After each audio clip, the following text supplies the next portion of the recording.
आज से 6 साल पहले 23 जून 2018 थाईलैंड, शनिवार का दिन था। चियांग राय प्रोविंस की एक लोकल जूनियर फुटबॉल टीम जिसका नाम वाइल्ड बोर्स था, वो हर दिन की तरह अपनी फुटबॉल की प्रैक्टिस कर रही थी। लेकिन उस दिन टीम के प्लेयर्स और असिस्टेंट कोच ने कुछ एडवेंचरस करने का प्लान बनाया और फुटबॉल की प्रैक्टिस के बाद शाम को वो थाम लुआंग नांग केव को एक्सप्लोर करने के लिए निकल पड़े। उनके साथ साथ उनके असिस्टेंट कोच एक्काफोन कांथावोंग भी जाने वाले थे, जिनकी एज 25 साल की थी, और साथ ही में 12 लड़के थे जिनकी एज 11 से 16 साल के बीच में थी, यानी सब के सब टीनेजर्स ही थे। उनकी टीम के 2 प्लेयर्स ने जाने से मना कर दिया था क्योंकि एक लड़का उस दिन बाइसाइकिल से नहीं आया था और दूसरे को घर जल्दी जाकर अपना होमवर्क कंप्लीट करना था। तो इन 12 लड़कों ने और इनके असिस्टेंट कोच ने ही जाने का प्लान बनाया और इसकी खबर किसी भी बच्चे के पेरेंट्स को नहीं थी। सभी लड़के और उनके कोच अपने बाइसाइकिल और बैग्स लेकर थाम लुआंग केव के एंट्रेंस पर पहुंच जाते हैं। केव के एंट्रेंस के बाहर ही एक वार्निंग साइन लगा हुआ है कि जुलाई से अक्टूबर के बीच इस केव में एंटर ना करे, क्योंकि ये वहां पर मॉनसून सीजन का टाइम होता है और इसकी वजह से केव के अंदर पानी भर जाता है और केव के बहुत से रीजन्स पानी में पूरी तरह सबमर्ज हो जाते हैं। लेकिन वो दिन 23 जून का था और जनरली चियांग रीजन में बारिश जुलाई के आखिरी में शुरू होती थी, तो कोच को लगा कि अभी तो बारिश के कोई भी आसार नहीं है और उन्हें कोई भी प्रॉब्लम नहीं होगी। वैसे भी उनका प्लान सिर्फ 1 घंटे ही एक्सप्लोर करने का था, क्योंकि शाम का वक्त था और फिर देर रात होने से पहले बच्चों को अपने अपने घर भी तो पहुंचना था। लेकिन जब वो केव के कुछ अंदर पहुंचे तभी जोर से बारिश होनी शुरू हो गई, और क्योंकि थाम लुआंग केव डुइंग नांग नॉन नाम के एक माउंटेन रेंज के नीचे बनी हुई है, तो माउंटेन से पानी नीचे सीधा केव में ही भरने लगा। अब जब आप केव के काफी अंदर होते हो ना, तो बाहर का आवाज आपको सुनाई नहीं देता, इसलिए उन लड़कों को और कोच को जरा भी भनक नहीं पड़े कि उनके ऊपर कितनी बड़ी मुसीबत आने वाली है। तो धीरे धीरे पानी वहां तक भी पहुंच जाता है जहां पर वो लड़के और उनके कोच खड़े हुए थे, और तब तक कोच एक्काफोन को ये समझ में आ गया था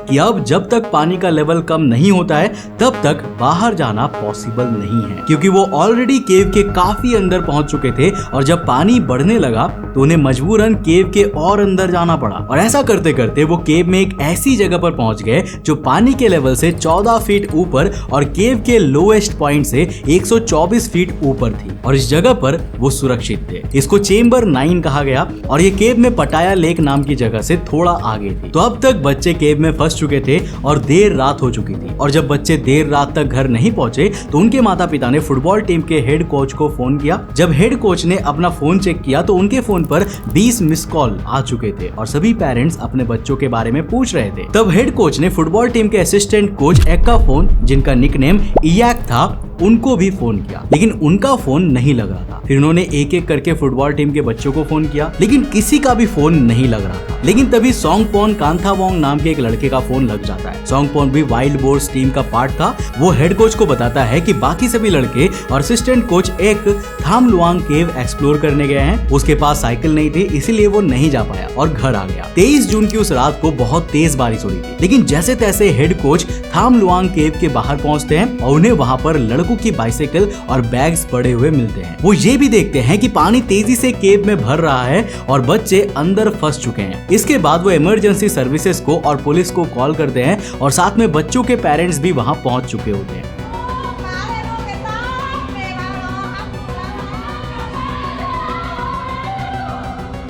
इसके बाद ये न्यूज पूरे थाईलैंड और दुनिया भर में फैल जाती है कि 13 लोग थाम लुआंग केव में फंस चुके हैं।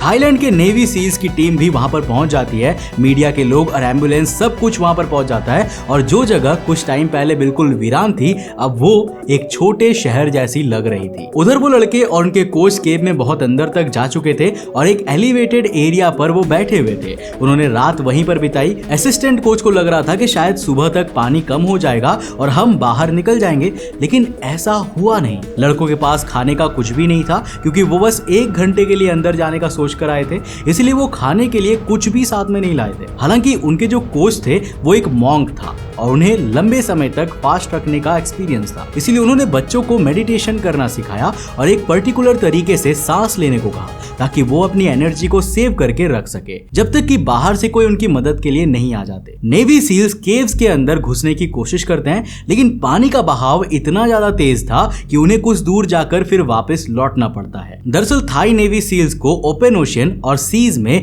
डाइविंग की प्रैक्टिस कराई जाती है, लेकिन इस तरह की अंडरग्राउंड केव डाइविंग का एक्सपीरियंस उन्हें नहीं होता है। और वैसे भी थाम लुआंग केव कोई छोटी मोटी केव नहीं थी। केव के अंदर घुसने पर 1 किलोमीटर बाद सैम याक सेक्शन आता है और यहाँ पर केव 2 रास्तों में डिवाइड हो जाती है, जहाँ पर एक रास्ता 10 किलोमीटर की गहराई तक जाता है। तो देखो, थाई अथॉरिटीज को ये तो पता था कि अगर वो 13 लोग जिंदा है तो वो केव में काफी अंदर होंगे और किसी हायर एलिवेटेड एरिया पर ही होंगे। ऐसे में नेवी सील्स के लिए ये मिशन काफी टफ था, क्योंकि ना तो एक्सपीरियंस्ड केव डाइवर्स थे और केव में मट्टी के पानी में मिलने से विजिबिलिटी ना के बराबर हो गई थी। डाइवर्स के हेलमेट में जो लाइट लगी होती है ना, उसके बावजूद भी कुछ भी उन्हें साफ दिखाई नहीं दे रहा था। ऐसे में नेवी सील्स को एक्सपीरियंस्ड डाइवर्स की हेल्प की जरूरत थी। नाउ लकीली वहां पर एक ब्रिटिश केव डाइवर रहता था जिनका नाम था वर्नॉन उन्सवर्थ। अथॉरिटीज के द्वारा उन्हें 24 जून को ही कॉल कर दिया गया था और वो मदद करना भी चाहते थे। उन्होंने थाई अथॉरिटीज को ब्रिटिश केव रेस्क्यू काउंसिल से असिस्टेंस लेने की सलाह दी, जिसके बाद इंग्लैंड से 3 एक्सपीरियंस्ड केव डाइवर्स, जिनमें जॉन वॉलेंटेन और रिचर्ड स्टैंटन भी शामिल थे, वो सभी जरूरी इक्विपमेंट्स के साथ थाम लुआंग पहुंच जाते हैं। 28 जून को यूएसए की एक एयरफोर्स पैरा रेस्क्यू मैन की एक टीम वहां पर पहुंच जाती है। अब इसके पहले, जैसे मैंने आपको पहले ही बताया कि थाई नेवी सील्स अंदर जाने की कोशिश कर चुके थे, लेकिन लगातार बारिश की वजह से पानी का लेवल बहुत ज्यादा बढ़ चुका था और पानी का बहाव भी बहुत तेज था, जिस वजह से रेस्क्यू मिशन को कुछ समय के लिए होल्ड पर रखा गया। केव से वाटर लेवल को कम करने के लिए पाइप्स के जरिए वाटर को बाहर पंप किया जा रहा था और इसके साथ ही साथ पुलिसमैन अपने स्पेशल डॉग्स के साथ केव के अंदर माउंटेन्स में घूम रहे थे, ताकि ऊपर से केव में एंटर करने का कोई ऑल्टरनेट एंट्रेंस बनाया जा सके, लेकिन ऐसा कोई भी एंट्रेंस उन्हें नहीं मिल पाया। इसके बाद जब पंपिंग के जरिए वाटर लेवल कुछ कम हुआ, तब ब्रिटिश डाइवर्स जॉन और रिचर्ड केव में अंदर गए। उनके साथ ही में कुछ दूसरे डाइवर्स भी थे। वो आगे बढ़ते हुए रास्ते में रोप्स के जरिए गाइडलाइंस भी बनाते जा रहे थे, ताकि वापस जाने में कोई प्रॉब्लम ना हो और फ्यूचर में केव में डाइव करने में आसानी हो। डाइवर्स का गोल था केव के अंदर पटाया बीच नाम की एक जगह पर पहुंचना, क्योंकि वो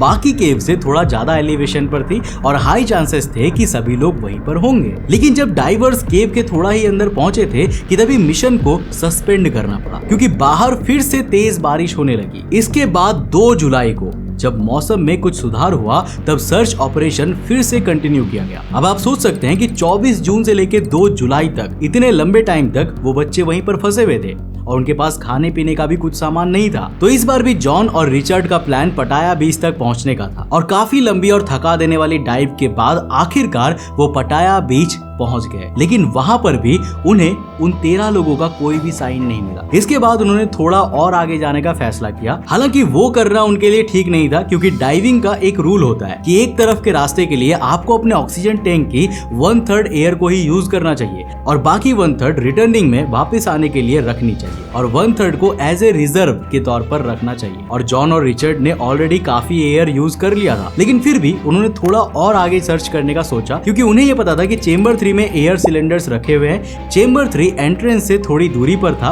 और थोड़ा एलिवेशन पर भी था, जिस वजह से नेवी सील टीम ने उसको एक रेस्क्यू बेस की तरह यूज किया और वहां पर काफी सारे ऑक्सीजन सिलेंडर्स रख दिए गए थे और साथ में कुछ बैकअप डाइवर्स भी वहां पर थे। और दोस्तों, उनकी मेहनत रंग लाई। करीब रात के 10 बजे जब वो केव में आगे बढ़ रहे थे, तो जॉन को ह्यूमन स्मेल महसूस हुई। उस टाइम पर वो लड़के मेडिटेशन कर रहे थे, इसलिए कोई भी आवाज नहीं हो रही थी। लेकिन जब उन्होंने सुना कि कोई आ रहा है, तो एक लड़के ने उन्हें आवाज लगाई, जिसके बाद जॉन और रिचर्ड वहां पर पहुंच गए जहां पर वो लड़के छिपे हुए थे। और वहां पर पहुंचकर जॉन ने एक वीडियो भी बनाया। जॉन ने बच्चों से पूछा कि आप कितने लोग हैं, तो एक बच्चे ने जवाब दिया 13।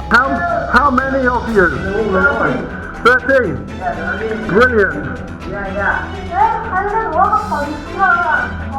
ये एक बच्चा था आदुन। सभी बच्चों में सिर्फ आदुन को ही इंग्लिश आती थी, बाकी सभी लोग थाई लैंग्वेज बोलते थे, इसलिए ज्यादा कम्युनिकेशन तो उनके बीच में नहीं हुई। लेकिन बच्चों को ये भरोसा हो गया कि मदद पहुंच चुकी है। अब ये 13 लोग मिल तो गए थे, लेकिन उनको सेफली रेस्क्यू करना कहीं ज्यादा मुश्किल था। देखो, ये सभी 13 लोग थोड़ा बहुत तैरना तो जानते थे, लेकिन कोई भी इतना प्रोफेशनल स्विमर नहीं था कि अंडर वाटर इतनी इंटेंस सिचुएशन में स्विम कर सके, जहां पर प्रोफेशनल डाइवर्स को भी प्रॉब्लम होती है। होती है। और ये इतना इजी भी नहीं था क्योंकि डाइवर्स को सिर्फ एंट्रेंस से उन 13 लोगों तक पहुंचने में 6 घंटे लगे थे, यानी सिर्फ वन वे का डिस्टेंस ट्रैवल करने में 6 घंटे लगते थे और वापस आने में 5 और घंटे, यानी करीब 11 घंटों का सफर था। अब ये बच्चे एंट्रेंस से करीब 4 किलोमीटर यानी 2.5 माइल्स अंदर एक हाई एलिवेटेड जगह पर थे जिसे चेंबर 9 कहा जाता है। और ये केव कहीं कहीं पर बहुत ही नैरो थी। सबसे नैरोवेस्ट पॉइंट सिर्फ 72 सेंटीमीटर्स यानी कि 2 फीट चौड़ा था। हालांकि केव का एंट्रेंस काफी बड़ा था और कहीं कहीं पर तो केव में काफी स्पेस भी था और कहीं पर ये बहुत ज्यादा नैरो भी थी, इसलिए बच्चों को अब बाहर निकालना काफी मुश्किल काम था। खैर, बच्चों को मेंटली सपोर्ट करने के लिए अगले दिन यानी कि 3 जुलाई के दिन 7 नेवी सील्स, जिसमें से एक थाई आर्मी डॉक्टर पाक लोहारशुन भी थे, वो बच्चों के पास पहुंच जाते हैं और इनमें से 4 लोग बच्चों के साथ ही रहते हैं जब तक कि उनको बाहर नहीं निकाल दिया जाता। अब डॉक्टर लोहारशुन उन आखिरी लोगों में से थे जिन्होंने बच्चों के निकलने के बाद केव से एग्जिट किया था। उसी दिन बच्चों तक खाना और फ्रेश वाटर भी पहुंचाया जाता है। 10 दिन से बच्चे केव के अंदर थे और उन्होंने कुछ भी नहीं खाया था। लिटरली उनके पास कुछ भी नहीं था। फाइनली उनको कुछ हल्का फुल्का खाने दिया जाता है ताकि उनको कोई भी प्रॉब्लम ना हो। सभी बच्चे केव से अपने माता पिता को लेटर लिखते हैं जिसमें वो उनसे माफी मांगते हैं और अपनी सलामती की खबर देते हैं। तो अब जाकर दोस्तों बच्चों को निकालने की बारी आती है, जिसके लिए रेस्क्यूअर्स के पास 3 ऑप्शन थे। पहला ऑप्शन, सभी 13 लोगों को डाइविंग सिखाया जाए और सबको डाइविंग करा के बाहर निकाला जाए। नंबर 2, केव के ऊपर से माउंटेन को ड्रिल करके बच्चों तक पहुंचने का रास्ता बनाया जाए और वहां से बच्चों को लिफ्ट करके निकाला जाए। और नंबर 3, रेनी सीजन जो कि नवंबर तक चलता है उसके एंड होने तक का वेट करे ताकि वाटर लेवल कम हो जाए। लेकिन कुछ समय बाद ये रेस्क्यूअर्स को समझ में आ गया कि ये तीनों ऑप्शन ही पॉसिबल नहीं है। नंबर 1, बच्चों को प्रोफेशनल डाइविंग सिखाना इसीलिए पॉसिबल नहीं था क्योंकि वो डाइविंग सीखने के लिए बेस्ट एटमॉस्फेयर नहीं था। 4 किलोमीटर अंडरग्राउंड केव में 0 विजिबिलिटी के साथ डाइविंग करना किसी न्यू डाइवर की बस की बात ही नहीं है। और डाइविंग के दौरान अगर आपने जरा भी पैनिक किया ना तो आपकी इंस्टेंट डेथ हो सकती है। रेस्क्यूअर्स ये बात अच्छे से जानते थे और 10 दिनों तक भूखे केव में रहने की वजह से बच्चे फिजिकली और मेंटली बहुत ही कमजोर हो गए थे। उनके लिए ऐसी कंडीशन में डाइविंग सीखना और 4 किलोमीटर इंटेंस डाइविंग करना बहुत मुश्किल था। और 6 जुलाई को एक ऐसा इंसिडेंट हुआ जिससे सबको ये पता चल गया कि ये रेस्क्यू मिशन कितना डेंजरस है। 6 जुलाई को करीब सुबह 1 बजे एक फॉर्मर नेवी सील ऑफिसर सामान कुनान, जो इस रेस्क्यू मिशन में एज ए वॉलंटियर हेल्प करने आए थे, उनकी डाइविंग के दौरान मौत हो जाती है। दरअसल 5 जुलाई की रात 8:30 बजे सामान केव के सैमयेक यानी कि टी सेक्शन में 3 ऑक्सीजन सिलेंडर्स रखने गए थे क्योंकि थ्रू आउट द केव सभी चेंबर्स में ऑक्सीजन सिलेंडर्स रखना था। और रिटर्निंग के दौरान उनकी ऑक्सीजन ना मिलने की वजह से मौत हो गई। अब मे भी उनके ऑक्सीजन सिलेंडर में ऑक्सीजन खत्म हो गई थी, जिसके बाद उन्हें डेड अनाउंस कर दिया गया। तो इस इंसिडेंट के बाद अथॉरिटीज को यह समझ में आ गया कि ये रेस्क्यू ऑपरेशन बहुत हार्ड है। जब एक ट्रेंड नेवी सील केव में डूब सकता है तो जो अभी 11 से 16 साल के लड़के हैं उन्हें बाहर कैसे निकाला जाएगा। तो इस तरह की केसेस में काफी बार ड्रिलिंग मेथड का यूज किया जाता है, लेकिन यहाँ पर उस मेथड का यूज कर पाना पॉसिबल नहीं था क्योंकि थाम लुआंग पहाड़ के नीचे बनी केव है और उसके 1 किलोमीटर ऊपर तक सॉलिड रॉक के माउंटेन्स है। उसको ड्रिल करने में काफी समय लग जाएगा और उसके बाद भी ड्रिलिंग के जरिए वो केव में सही जगह पर पहुंचते इसकी कोई भी गारंटी नहीं थी। लेकिन इसके बावजूद भी ड्रिलिंग का प्रोसेस शुरू किया जाता है, लेकिन ड्रिलिंग के दौरान एक व्हीकल के एक्सीडेंट हो जाता है जिसमें कुछ लोग घायल हो जाते हैं, जिसके बाद ड्रिलिंग के इस मेथड को यूज करने का प्लान छोड़ दिया जाता है। अब यहाँ पर वेट करने का जो प्लान था ना वो भी प्रैक्टिकल नहीं था क्योंकि तब जुलाई का समय था और रेनी सीजन बस शुरू ही हुए थे। बारिश नवंबर तक होनी थी और अगर बारिश ज्यादा होती तो जिस एलिवेटेड एरिया में वो 13 लोग बैठे थे ना वो भी पानी में सबमर्ज हो सकती थी। वेदर डिपार्टमेंट ने भी आगे और हेवी रेन होने की संभावना जताई थी। इसके साथ साथ केव्स का ऑक्सीजन लेवल भी धीरे धीरे कम हो रहा था। 8 जुलाई को जब ऑक्सीजन लेवल मेजर किया गया तो वो सिर्फ 15% ही था, जबकि मिनिमम ऑक्सीजन लेवल 21% ऑक्सीजन होना ही चाहिए। और जैसे जैसे टाइम बीतता है वैसे वैसे ऑक्सीजन लेवल और कम होती जाती है। इसके अलावा डॉक्टर्स को यह भी डर था कि अगर वो 13 लोग ज्यादा समय तक अंदर रहे तो उन्हें हाइपोक्सिया हो सकता है, जो तब होता है जब बॉडी के टिश्यूज को एडिक्वेट अमाउंट में ऑक्सीजन नहीं मिल पाती है। इसीलिए ज्यादा समय तक वेट करना भी ठीक नहीं था और बच्चों को जितना जल्दी हो सके बाहर निकालना ही था। अब रेस्क्यूअर्स के पास बच्चों को डाइविंग के जरिए ही बाहर लाने का एकमात्र ऑप्शन बचा था, लेकिन एक्सपीरियंस डाइवर्स को भी केव से चेंबर 9 तक जाने में 6 घंटे लगते थे। तो उन बच्चों को जिन्हें डाइविंग का कोई भी एक्सपीरियंस नहीं था उन्हें इतना लंबा सफर करने में शायद और ज्यादा समय लग सकता था। और दोस्तों इतने ज्यादा समय तक वो बिना पैनिक किए एक अंडरग्राउंड केव में डाइव कर पाएंगे, इसके बहुत ही कम चांसेस थे। इसीलिए फिर रेस्क्यूअर्स ने डिसाइड किया कि वो बच्चों को केटामाइन से इंजेक्ट कर देंगे, जो एक एनेस्थेटिक है और इससे बच्चे बेहोश हो जाएंगे। ये इसीलिए किया गया ताकि बच्चे बीच रास्ते में पैनिक ना करें। अब बच्चे को एनेस्थीसिया देने के लिए ऑस्ट्रेलिया से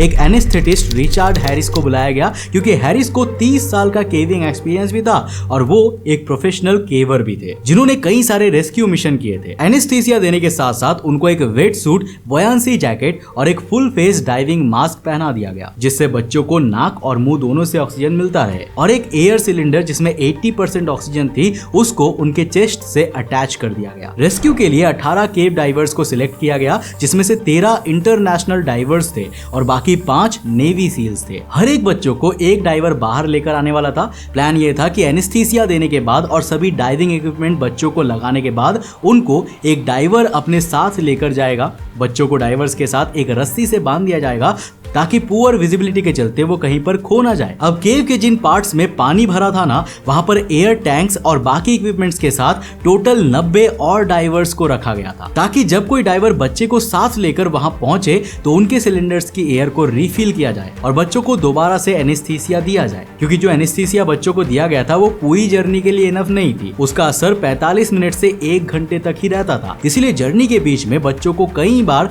दोबारा से एनेस्थीसिया देना पड़ा। चेंबर 3 तक का पानी रेस्क्यू टीम ने पंप्स के जरिए बाहर निकाल लिया था, इसलिए वहां से बच्चों को स्ट्रेचर पर रख के एंट्रेंस तक ले जाया गया। अब सबसे पहले 8 जुलाई को 4 डाइवर्स ने मिलकर 4 लड़कों को बाहर निकाला और उन्हें वहां से लोकल हॉस्पिटल भेज दिया गया। From northern Thailand say at least 4 boys have been brought out. We've got live pictures here. You can see the helicopter blades and Ambulances. yes, ambulances. We saw those.